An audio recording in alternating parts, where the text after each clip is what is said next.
പാഠം 630. അനുസരണ അത്യാവശ്യമാണ്.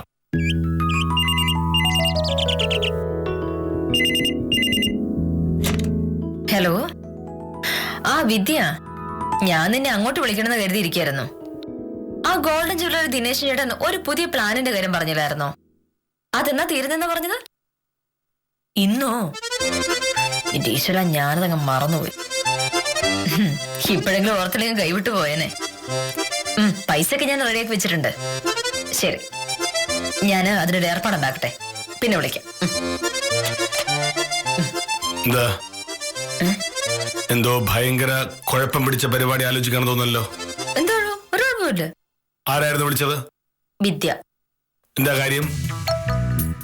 കൊള്ളാം, ഞങ്ങൾ ഒരുമിച്ച് ജോലി ചെയ്യുന്ന രണ്ട് വക്കീലന്മാര്. ഞങ്ങൾക്ക് അങ്ങനെ എന്തെങ്കിലും പറയാനുണ്ടോ? അതുണ്ടാവും, പക്ഷേ ഇപ്പൊ സംസാരിച്ചത് കേസിന്റെ കാര്യമല്ല. ഒന്നുമില്ല. ആ ഗോൾഡ് ജ്വല്ലറി മോനോട്ട് അറിഞ്ഞൂടെ? അവിടെ പുതിയൊരു സ്വർണ്ണ സമ്പാദ്യ പദ്ധതിയുണ്ട്. അതിനെപ്പറ്റി വിദ്യ പറയായിരുന്നു. എന്താ വിദ്യ പറഞ്ഞത്? ഇതൊരു വലിയ കഷ്ടം തന്നെ. ഗോൾഡൻ ജ്വല്ലറി നടത്തുന്ന ദിനേശ് സാറിനെ മോഹനോട്ട് അറിയാമോ? അറിയാം, പുൽപ്പറമ്പിൽ ദിനേശൻ. 2 ആഴ്ച മുന്നേ ദിനേശ് സാർ വക്കീലാഫീസ് വന്നിരുന്നു. സദാൻ സാറിനെ കാണാനാ വന്നത്. പോകാൻ നേരം വിദ്യാലക്ഷ്മി ചോദിച്ചു, ഞങ്ങൾക്കൊക്കെ രോക്കം നിന്ന് സ്വർണം വാങ്ങാൻ പറ്റില്ലല്ലോ ദിനേശ് സാറേ, ഞങ്ങൾക്കൊക്കെ ഉപകാരമുള്ള ഒരു പ്ലാൻ ഉണ്ടാക്കിക്കൂടെയെന്ന്. അപ്പൊ ദിനേശ് സാറ് ഒരു പുതിയ പ്ലാനിനെ പറ്റി പറഞ്ഞു. എന്ത് പ്ലാൻ? അതായത് എത്ര പവൻ സ്വർണം വേണ്ടത് നമ്മൾ തീരുമാനിക്കുന്നു. 5 പവനാന്നിരിക്കട്ടെ. ഇപ്പോഴത്തെ മാർക്കറ്റ് വില അനുസരിച്ച് 1 ലക്ഷം രൂപ വരും. നമ്മൾ 10 തവണയുടെ ഒരു പ്ലാൻ ചേരുന്നു. ഇപ്പോ 10,000 രൂപ അടയ്ക്കണം. മാസം 10,000 രൂപ അടച്ച് 10 മാസം കഴിയുമ്പോ 5 പവൻ സ്വർണം നമ്മുടെ കയ്യിലിരിക്കും. 10 മാസം കഴിഞ്ഞ് സ്വർണം കിട്ടും. എങ്കിൽ പിന്നെ 10,000 രൂപ വെച്ച് മാസം ബാങ്കിലിട്ടിട്ട് 10 മാസം കഴിയുമ്പോ 1 ലക്ഷം രൂപ എടുത്തോണ്ട് പോയി സ്വർണം വാങ്ങിയ പോരെ? പോരല്ല മോനേട്ടാ, 10 മാസം കഴിയുമ്പോ സ്വർണത്തിന്റെ വില കൂടിയാലോ. ദിനേശ് സാറിന്റെ പ്ലാൻ അനുസരിച്ച് വില കൂടിയാലും നമുക്ക് സ്വർണം കിട്ടും. വില കുറഞ്ഞാലോ? അത് ദിനേശൻ എടുക്കുമായിരിക്കും. ഇല്ല, വില കുറഞ്ഞിട്ടുണ്ടെങ്കിൽ ആ പൈസ തിരിച്ചു തരും. അപ്പൊ പിന്നെ എന്ത് ധൈര്യത്തിലാ ദിനേശൻ ഈ ബിസിനസ് ചെയ്യുന്നത്? ഇത് തട്ടിപ്പാണ് എന്നുള്ളതിൽ ഒരു സംശയമില്ല.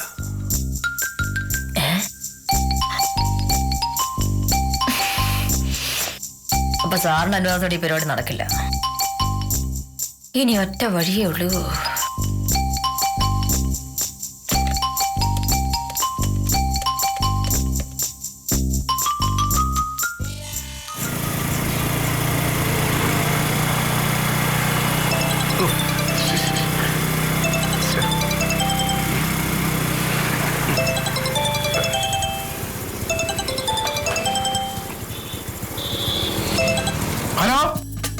ഉത്തമ, ഞാനാ.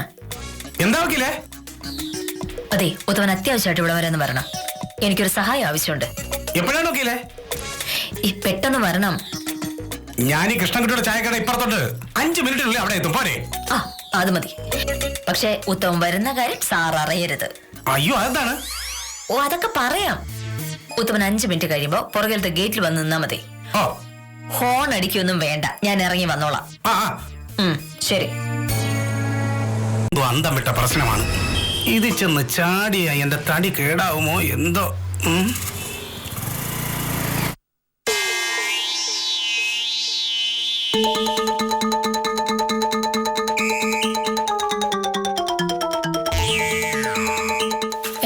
മോളുടെ എത്ര പെട്ടെന്ന് വേഷം മാറിയോ? ഇതെന്ത് പറ്റി? മണി 9 പോലും ആയില്ലല്ലോ. എനിക്കിന്ന് പോകുന്ന വഴി ഗംഗാര സ്ഥാനം ഒന്ന് കാണണം. അതിന് കുറച്ച് നേരത്തെ പോണം. നീ ചോറെടുത്തോ. ഒരു 10 മിനിറ്റ് കൂടി മോനട്ടാ. അതെ, ഞാനൊരു കാര്യം ചോദിച്ച മോനട്ട് ദേഷ്യപ്പെടല്ലേ. വിദ്യാലക്ഷ്മി ആ പ്ലാനിൽ ചേർന്ന് 10 പവന്റെ സ്വർണം വാങ്ങാൻ പോവാ. മാസം 20,000 രൂപ അടയ്ക്കണം. ഞാനും കൂടി. വേണ്ട, 10 പവനൊന്നും വേണ്ട മോനട്ടാ, 5 പവൻ മതി. സ്വർണ്ണമല്ലേ, എപ്പോഴായാലും അത് ഗുണം ചെയ്യില്ലേ. തിന്നാനോ? അല്ലല്ലോ, ഒരത്യാവശ്യം വരുമ്പോ വേണമെങ്കിൽ നമുക്ക് പണയം വെക്കാലോ. പണയം വെക്കണമെങ്കിൽ സ്വർണം കയ്യിൽ കിട്ടണ്ടേ? സ്വർണം കിട്ടില്ലല്ലോ. 10 മാസം കഴിയുമ്പോ കിട്ടുമല്ലോ. മാസം 10,000 രൂപ അടച്ചാ മതി. ആ പൈസക്ക് ഞാൻ മോനിട്ട് ബുദ്ധിമുട്ടിക്കേയില്ല. എനിക്ക് കിട്ടുന്ന ഫീസ് ഞാൻ കൊടുത്തു. ഇങ്ങനെ പറയല്ലേ മോനട്ട, ഞാൻ വെറുതെ കാശ് ദൂർത്തടിക്കൊന്നുമല്ലോ. 10 മാസം കഴിയുമ്പോ സ്വർണം കയ്യിലിരിക്കും. അന്നൊരു അത്യാവശ്യം വരുമ്പോ സ്വർണം വിൽക്കോ പണയം വെക്കോ നമുക്ക് ചെയ്തൂടെ? 10 മാസം കഴിയുമ്പോ പണയം വെക്കാൻ വേണ്ടി ഇപ്പോഴേ സ്വർണത്തിന് അഡ്വാൻസ് കൊടുക്കുക. നല്ല പരിപാടി. ഇങ്ങനത്തെ ഒരു ബുദ്ധി ഞാൻ ആദ്യമായിട്ട് കേൾക്കാം.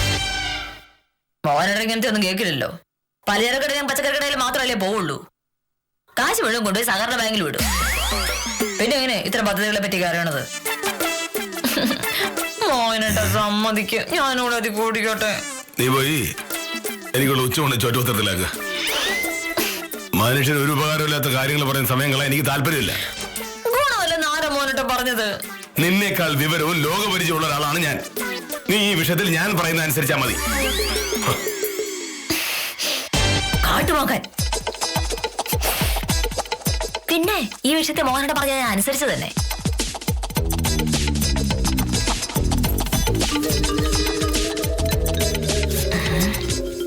എവിടെ വെച്ചത്?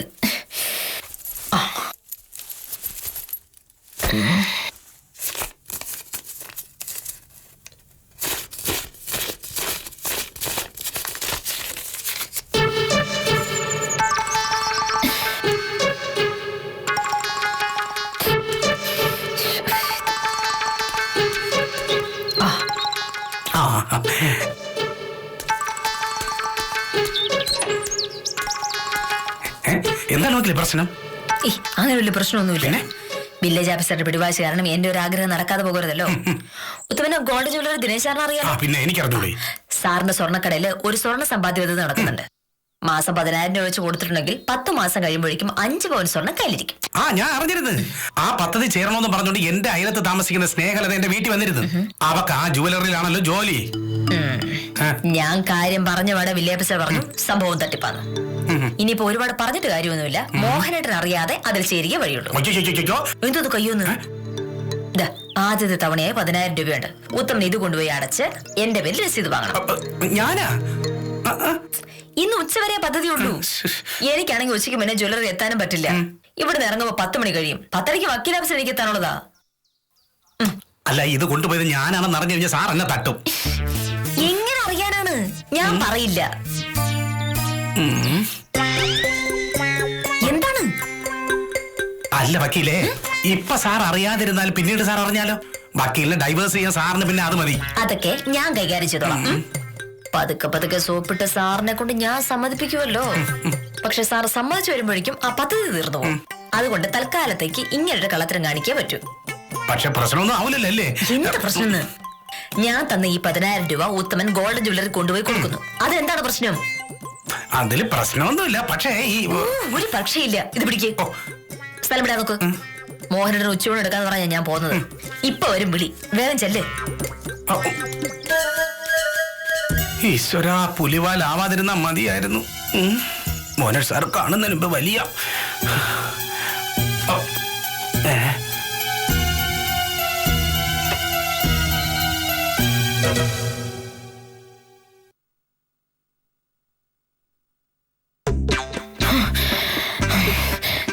ചോറ്.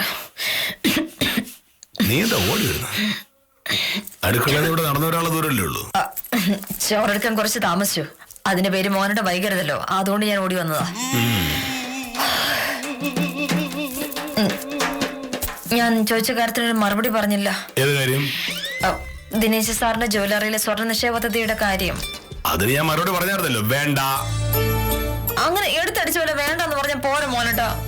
കാര്യം എന്താ കൂടി ഒന്ന് പറ. ഇപ്പോ നിനക്ക് സ്വർണം വാങ്ങേണ്ട കാര്യമില്ല. വിദ്യാലക്ഷ്മി 10 പവനാ വാങ്ങുന്നത്. ഞാൻ മാത്രം ഒന്നും വാങ്ങാതെ പൈസ ചെലവാക്കാതെ ഇങ്ങനെ കഴിഞ്ഞെന്ന് കഷ്ടാണ് കേട്ടോ മോനട്ടാ. ഭാമേ, ശ്രീബുദ്ധൻ പറഞ്ഞിട്ടുണ്ട്, മോഹങ്ങളാണ് എല്ലാ സമാധാനക്കേടിന്റെയും കാരണം എന്ന്. മറ്റുള്ളവർ സ്വർണവും കാറും വലിയ വീടും ഒക്കെ വാങ്ങുന്നത് കാണുമ്പോ നമുക്കും അത് വാങ്ങണമെന്ന് തോന്നുന്നത് അതിമോഹമാണ്. ഈ മോഹങ്ങൾ കളഞ്ഞാൽ നിനക്ക് മനസ്സമാധാനം കിട്ടും. ഇവിടെ ഇപ്പൊ ബുദ്ധന്റെ കാര്യം പറഞ്ഞ കാര്യം എന്താ? സ്വർണം വാങ്ങുന്ന കാര്യം പറ മോനട്ടൻ. വാങ്ങണ്ട. അതെന്തുകൊണ്ടാന്ന് പറ. ഭാമേ, ഞാൻ നിന്റെ ഭർത്താവാണ്. നാട്ടുകാർ ബഹുമാനിക്കുന്ന ഒരു സർക്കാർ ഉദ്യോഗസ്ഥനാണ്. നിന്നേക്കാൾ ലോകവിവരമുള്ള ആളാണ്. അപ്പോ ഞാൻ പറയുന്നത് കേട്ടാ പോരെ? തിരിച്ച് തർക്കിക്കുന്നത് എന്തിനാണ്? മോഹനയുടെ അല്പം മുന്നേ പറഞ്ഞല്ലോ ബുദ്ധൻ പറഞ്ഞ കാര്യങ്ങൾ. അതുപോലെ തന്നെ ശ്രീബുദ്ധൻ വേറെയും കാര്യങ്ങൾ പറഞ്ഞിട്ടുണ്ട്. പണ്ടിങ്ങനെയായിരുന്നു എന്നതുകൊണ്ട് ഒന്നും വിശ്വസിക്കരുത്. അച്ഛനമ്മമാർ പറയുന്നു എന്നതുകൊണ്ട് ഒന്നും വിശ്വസിക്കരുത്. ഗുരുനാഥനോടുള്ള ബഹുമാനം കൊണ്ട് അദ്ദേഹം പറയുന്നത് വിശ്വസിക്കരുത്. സ്വന്തം ബുദ്ധിക്ക് ശരിയെന്ന് തോന്നുന്ന കാര്യങ്ങൾ മാത്രം വിശ്വസിക്കൂ എന്ന്. ഞാനിപ്പോ പറഞ്ഞ കാര്യത്തിന് എനിക്ക് ബോധ്യമാവുന്ന ഒരു മറുപടിയാണ് എനിക്ക് വേണ്ടത്. എന്തുകൊണ്ട് സ്വർണം വാങ്ങുന്നില്ല എന്ന ചോദ്യത്തിന് വ്യക്തമായ ഒരു മറുപടി. ആ മറുപടി തരാതെ വാങ്ങണ്ട എന്ന് പറഞ്ഞിട്ടുണ്ടെങ്കിൽ അത് അംഗീകരിച്ചു തരാൻ എന്നെ കൊണ്ട് പറ്റില്ല. ബുദ്ധൻ പറഞ്ഞത് ഇങ്ങനെ പറയാം. ഭർത്താവിനോടുള്ള സ്നേഹവും ബഹുമാനവും കൊണ്ട് അദ്ദേഹം പറയുന്നതും വിശ്വസിക്കരുത് എന്ന്. ഇവൾ ബുദ്ധനെ പറ്റിയൊക്കെ സംസാരിച്ചു തുടങ്ങിയോ? ഇറങ്ങുന്നു. മോഹനേഷ് സാർ താലൂക്ക് ഓഫീസിൽ പോണത് എപ്പോഴാന്ന് അറിയാമോ കാഞ്ഞിര സാറേ? വല്ലതും പറഞ്ഞിരുന്നോ? ഇന്ന് പോവെന്ന് പറഞ്ഞു. എപ്പോഴാന്ന് അറിയില്ല. എന്ത് പറ്റി പ്രഭേ? താലൂക്ക് ഓഫീസിൽ കൊടുക്കാനുള്ള ഫയൽ എഴുതുന്ന കാര്യം പറഞ്ഞിരുന്നു. ഇതുവരെ തീർത്തിട്ടില്ല. രാവിലെ എങ്ങാനും സാറ് പോകാറിങ്ങിയ ഞാൻ ചീത്ത കേട്ടതേ ഇല്ല. ചുരുക്കി പറഞ്ഞ സ്വയംപ്രഭ സാറിന് ഇന്നത്തേക്കുള്ളതായി. നമസ്കാരം സർ. നമസ്കാരം. ഞാൻ പുൽപ്പറമ്പിലെ ദിനേശ സാർ പറഞ്ഞിട്ട് വന്നതാ ഈ വർഷത്തെ കരമടയ്ക്കാൻ. ദിനേശ് സാറിന്റെ കണക്ക് ഏത് പുസ്തകത്തിലാ കാഞ്ഞിര സാറേ? കഴിഞ്ഞ തവണ കരടച്ച രസീത് കൊണ്ടുവന്നിരുന്നെങ്കിൽ കണ്ടുപിടിക്കാൻ എളുപ്പമായിരുന്നു. അതെ അതെ. ഇനിയിപ്പോ എന്തുമാത്രം തപ്പിയാലോ ഒന്ന് കണ്ടുപിടിക്കാൻ പറ്റുക? തപ്പിയിട്ട് കാര്യമില്ല.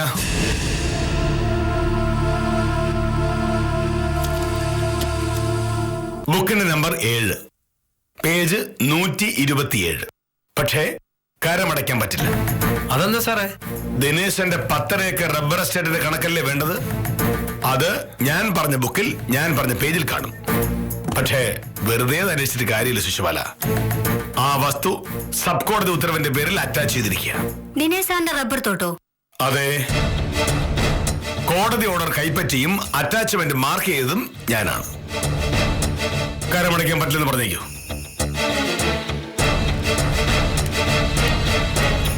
എന്നാ ബുക്കൊന്ന് നോക്കണല്ലോ.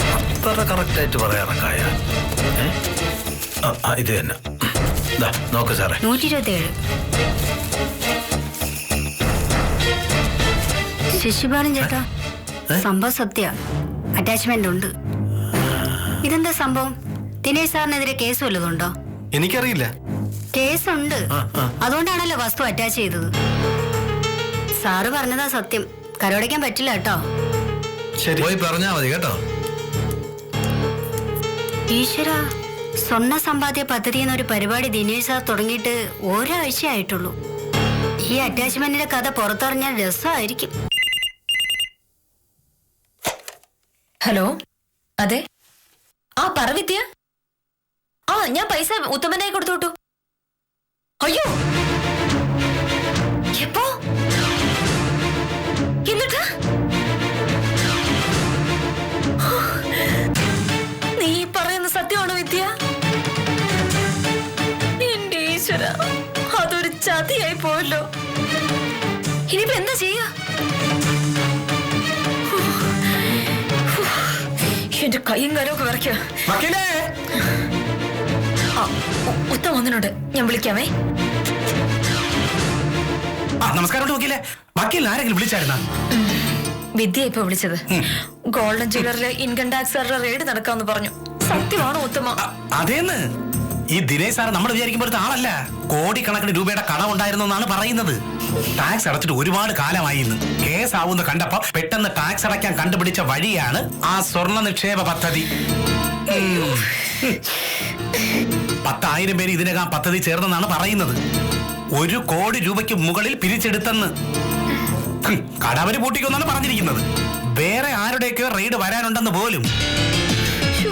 ഉത്തം പൈസ അടിച്ചപ്പോഴാ ഞാൻ ഇവിടെ നേരെ ജ്വല്ലറിയിട്ട് ചെന്നപ്പോ തുറന്നു വെച്ചേക്കുന്നു. ഇന്ന് പതിവില്ലാതെ 9 മണിക്ക് തന്നെ തുറന്നു. അത് പിന്നെ ലാസ്റ്റ് ദിവസമല്ലേ, അതുകൊണ്ടായിരിക്കും. ഇങ്ങനെ ഒരു സൂചന ഉണ്ടായിരുന്നെങ്കിൽ ഞാൻ ആ കാശ് കൊടുക്കൂലായിരുന്നു വക്കീലേ. എന്റെ ഈശ്വര, എന്റെ 10,000 രൂപ. മോഹനേട്ടൻ അത് വേണ്ടെന്ന് പറഞ്ഞത് ഞാൻ കേട്ടാ മതിയായിരുന്നു. എന്തായാലും ഇനിയിപ്പോ ദിനേശനെ വിട്ടാക്കി വയ്ക്കില്ലേ? കാശ് നഷ്ടപ്പെട്ട എല്ലാരും കൂടി ഒരു പരാതി എഴുതി പോലീസിന് കൊടുത്താലോ? ഞാൻ ഇങ്ങനെ പരാതി എഴുതും. പരാതി കൊടുത്തിട്ടുണ്ടെങ്കിൽ ഞാൻ കാശ് കൊടുത്തുകാരും മോഹനേട്ടൻ അറിയില്ലേ? അത് ശരിയാണല്ലോ. മോഹനേട്ടൻ അറിഞ്ഞ എന്നെ കൊല്ലുത്തമ്മ. പിന്നെ എന്നെ ഈ ജന്മ സമാധാനത്തോടെ ജീവിക്കാൻ സമ്മതിക്കില്ല. അപ്പൊ പിന്നെ എന്ത് വയ്ക്കില്ലേ? അപ്പൊ അതിനാരും പോയാലും പറ്റില്ല. എനിക്ക് എന്റെ മനസ്സമാധാനം വലുത്. ഈ സംഭവം ഒരു കാരണവശാലും മോഹനേട്ടൻ അറിയരുത്. മനസ്സിലായല്ലോ? പക്ഷെങ്കില് വേറെ ആരെങ്കിലും പറഞ്ഞിട്ട് അറിഞ്ഞാലോ വക്കീലേ? പോലീസുകാർ ജ്വല്ലറി പരിശോധന നടത്തുമ്പോ വക്കീല് കാശ് കൊടുത്ത കാര്യം അറിയുമല്ലോ. അതൊക്കെ പിന്നെയല്ലേ. ഇപ്പൊ എന്തായാലും മോഹനേട്ടൻ ഒന്നും അറിയണ്ട. പിന്നെ ഞാൻ തഞ്ചത്തെ പറഞ്ഞ് മനസ്സിലാക്കിയോളാം. അതേ നടക്കൂ. അപ്പൊ പിന്നെ ശരി വക്കീലേ. ഓ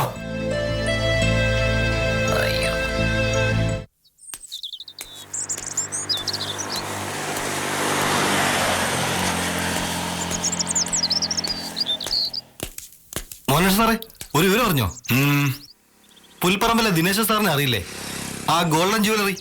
അറിയും. ജ്വല്ലറി പൂട്ടി സാറേ. എന്തോ വലിയ കള്ളത്തരങ്ങളൊക്കെ നടത്തിയെന്നാ കേട്ടത്. പോലീസ്, ഇൻകം ടാക്സുകാരും ഒക്കെ ഉണ്ടായിരുന്നു. ഞാൻ വരട്ടെ സാറേ.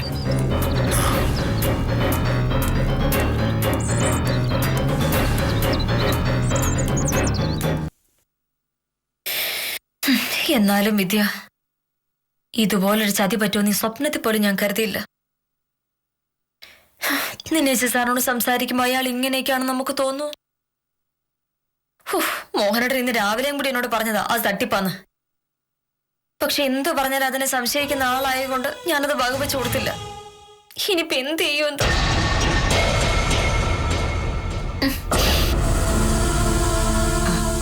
മോഹനേട്ടൻ വന്ന് ഞാൻ വിളിക്കാം. ശരി.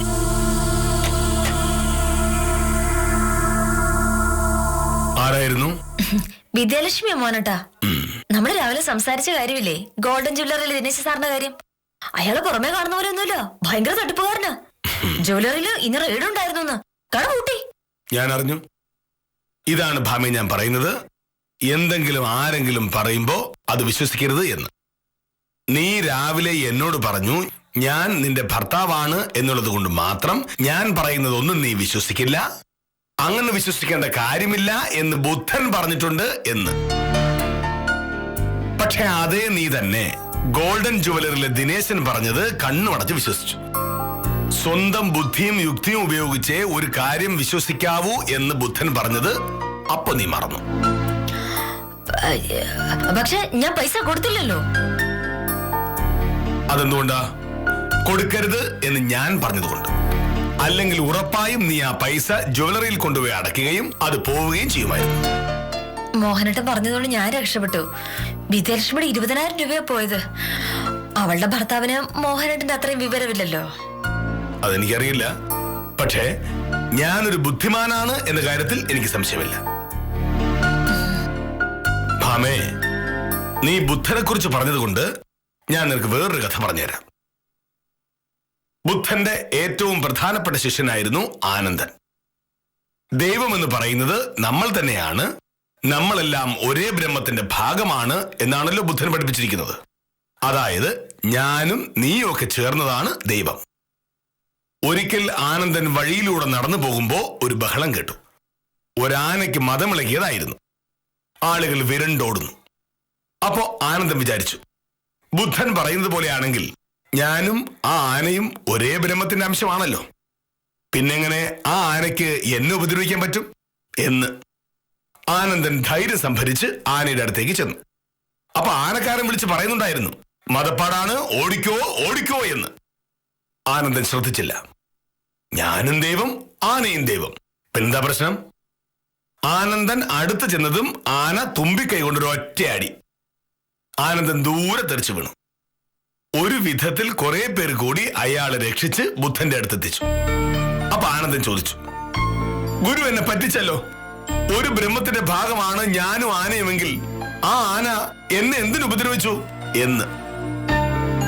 ബുദ്ധൻ പറഞ്ഞ മറുപടി എന്താണെന്നറിയാമോ? നീയും ആനയും ഒരേ ബ്രഹ്മത്തിന്റെ ഭാഗം തന്നെയാണ്, പക്ഷേ ആ ആനക്കാരനും അതേ ബ്രഹ്മത്തിന്റെ ഭാഗമല്ലേ? അയാൾ നിന്നോട് ഓടിക്കോ എന്ന് പറഞ്ഞപ്പോ അതനുസരിക്കേണ്ട കാര്യമല്ലേ നിനക്കുണ്ടായിരുന്നുള്ളൂ എന്ന്. കൺമുന്നിൽ ഒരു സത്യം നിൽക്കുമ്പോ അത് കാണാതെ സിദ്ധാന്തങ്ങളുടെ പിറകെ പോകരുത്. ദിനേശൻ തട്ടിപ്പുകാരനാണ് എന്ന് ഭർത്താവായ ഞാൻ പറഞ്ഞപ്പോ അത് വിശ്വസിക്കേണ്ട കാര്യമല്ലേ നിനക്കുണ്ടായിരുന്നുള്ളൂ. പകരം വിദ്യാലക്ഷ്മിയെയും ദിനേശനെയും നീ വിശ്വസിച്ചു. പല കേസുകളിലായി കോടതി ദിനേശന്റെ ഭൂമി അറ്റാച്ച് ചെയ്തിരിക്കുകയാണെന്ന് അറിയാമായിരുന്നു ഞാൻ. ദിനേശൻ ഒരു തട്ടിപ്പുകാരനാണ് എന്ന് പറഞ്ഞപ്പോ നീ വിശ്വസിച്ചില്ല. അല്ല, ഞാനങ്ങനെ പറഞ്ഞു എന്നുള്ളത് നേരാ. പക്ഷേ എന്റെ പൈസ പോയില്ലല്ലോ. എന്തുകൊണ്ട്?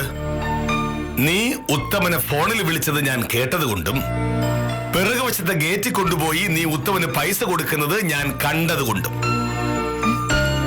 നീ ഉച്ചവനെടുക്കുന്ന നേരം കൊണ്ട് ഞാൻ ഉത്തമനെ വിളിച്ച് പൈസ കൊടുക്കരുത് തീർത്തു പറഞ്ഞു. ദാ നിന്റെ 10,000 രൂപ. എന്താ നോക്കുന്നേ? ഉത്തമൻ പൈസ ജ്വല്ലറി കൊടുത്തില്ല. കൊടുത്തൊന്നും ഉത്തമൻ പറഞ്ഞു.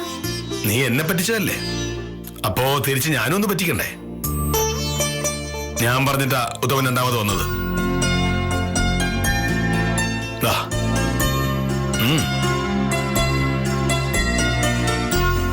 നീ പൈസ എന്ത് ചെയ്യാൻ പോകും? മോഹനോട് പറ, എന്താ ചെയ്യണ്ടേ? അല്ല, എന്റെ വലിയ ഓഫീസർക്ക് ഭയങ്കര ബുദ്ധിയല്ലേ. കൂടുതൽ ബുദ്ധിയുള്ളവർ കാര്യങ്ങൾ തീരുമാനിക്കുന്നല്ലേ അതിന്റെ ശരി.